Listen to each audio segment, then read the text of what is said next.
Adobe a sorti de nouveaux outils sur la bêta de Photoshop. On va voir ensemble déjà comment retrouver la bêta directement sur le Creative Cloud et ensuite les nouveaux outils qui nous ont sortis grâce à l'intelligence artificielle. Donc pour retrouver déjà Photoshop bêta, on va simplement aller dans notre Creative Cloud. Normalement, votre accueil devrait plus ou moins ressembler à la même que moi. Et on va aller sur le côté dans Applications. Et là, vous allez avoir du coup toutes vos applications. Juste à côté, vous allez avoir bêta. Et en fait, c'est ici que vous allez du coup retrouver toutes les bêtas de toutes les applications Adobe que vous possédez. Ici, normalement, vous allez avoir du coup installé. Moi, j'ai ouvrir parce que du coup, j'ai déjà installé Photoshop Beta. Lorsque vous ouvrez pour la première fois Photoshop Beta, vous allez avoir cette fenêtre qui apparaît. Cette fenêtre, en fait, vient vous donner les nouveautés qu'on va retrouver sur Photoshop Beta qu'on ne trouvera pas pour l'instant sur Photoshop. On va commencer, on va simplement ouvrir un nouveau projet. Donc, nouveau fichier, comme d'habitude, créer. Hop. Donc pour commencer, je vais simplement demander d'importer une image et du coup d'harmoniser deux images entre elles.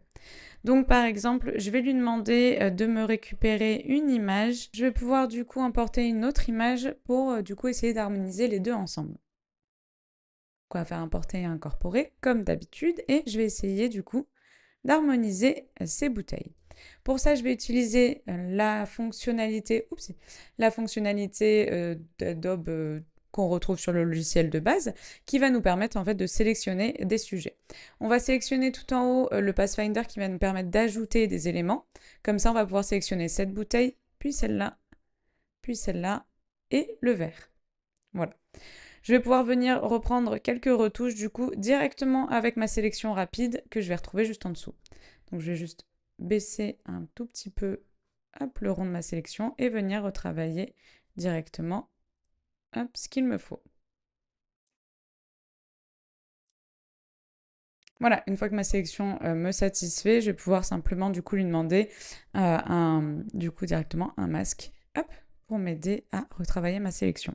Du coup, je vais venir placer mes éléments directement sur mon image. Je vais quand même retravailler la taille pour que ce soit cohérent avec le reste de mon image. Donc par exemple ici, je trouve que la taille est cohérente. Et je vais faire simplement valider. Une fois que j'ai fait valider, je vais pouvoir du coup resélectionner mes bouteilles et lui demander du coup ici, vous voyez que j'ai un bouton qui s'appelle harmoniser. Donc on va cliquer dessus, ça va nous prendre des crédits parce que du coup c'est une utilisation d'intelligence artificielle et ça va nous créer du coup 3 variantes. Et donc on voit que ça nous a harmonisé du coup nos bouteilles en verre directement avec le fond de notre image. Donc ici on a encore 3 variations, qu'on peut venir du coup modifier. Et on voit ici que ça nous a créé un calque harmonisé. Si jamais je le décoche, vous allez voir du coup que je retrouve mes bouteilles de base. Si on veut voir par exemple la différence entre ce qu'on a fait de base, nous, avec notre détourage, et ce que Adobe est venu, enfin Photoshop est venu du coup retravailler avec cet outil. Donc moi par exemple, au final, je préfère le premier parce que je le trouve beaucoup plus harmonisé avec le reste. Voilà. Donc on va voir ensemble comment retravailler du coup les couleurs de notre image grâce aux outils que Photoshop Beta a développés. Donc pour ça, on va simplement commencer par importer une image. Donc moi, je vais simplement venir ici, fichier, importer et incorporer. Vous l'aurez sûrement aussi en bas.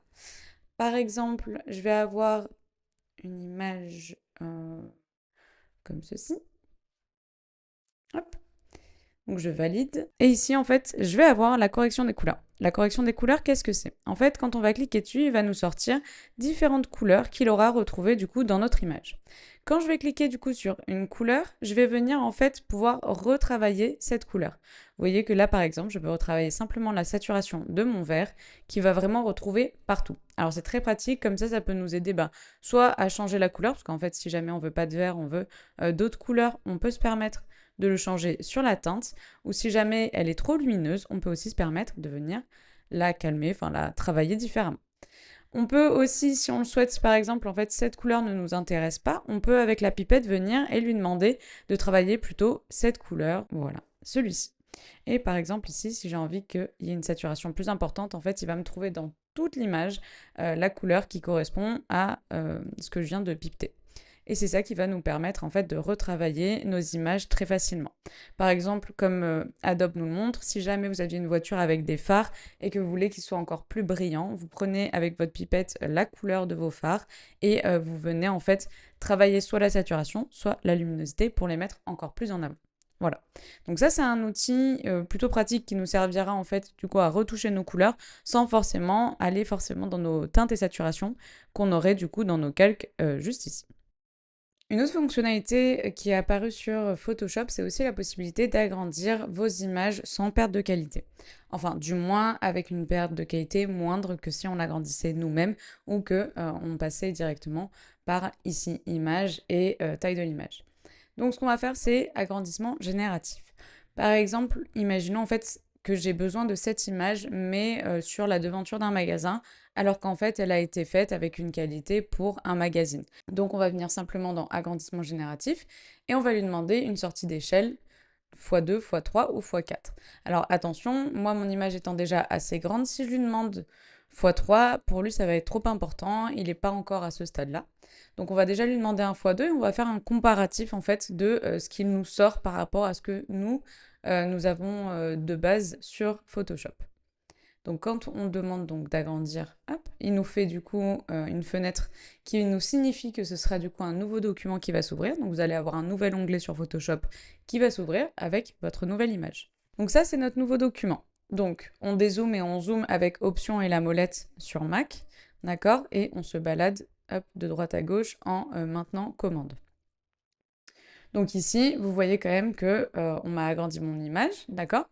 Et on voit aussi que le fond est légèrement différent. Regardez par rapport à mon image de base. Hop et hop. On voit qu'en fait, il est venu quand même lisser pas mal de parties pour assurer d'avoir une qualité quand même optimale pour mon image. D'accord? Vous voyez que le fond est texturé d'une autre manière. Mais ça peut carrément faire le taf en fait si on a besoin de ce genre d'image sur d'autres formats que sur le format de base. Et le dernier outil qu'on va voir ensemble aujourd'hui, ça va être du remplissage génératif d'après un objet.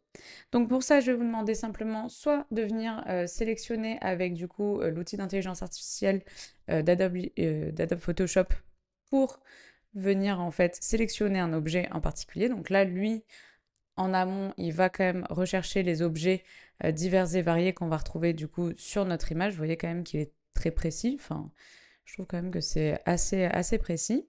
Donc ici, soit je sélectionne directement ma chemise, soit en fait je vais dans sélectionner des personnes. Et en fait, il a remarqué que sur mon image, il y avait une personne. Et si jamais je clique sur cette personne, en fait, je vais avoir plein de possibilités de sélection qui sont vraiment très poussées. Donc par exemple, moi ici, donc ce qui va m'intéresser, ça va être le vêtement du haut. Donc quand je vais faire cliquer sur vêtement du haut et que je vais lui demander d'appliquer, ça va me créer directement la sélection de mon vêtement du haut.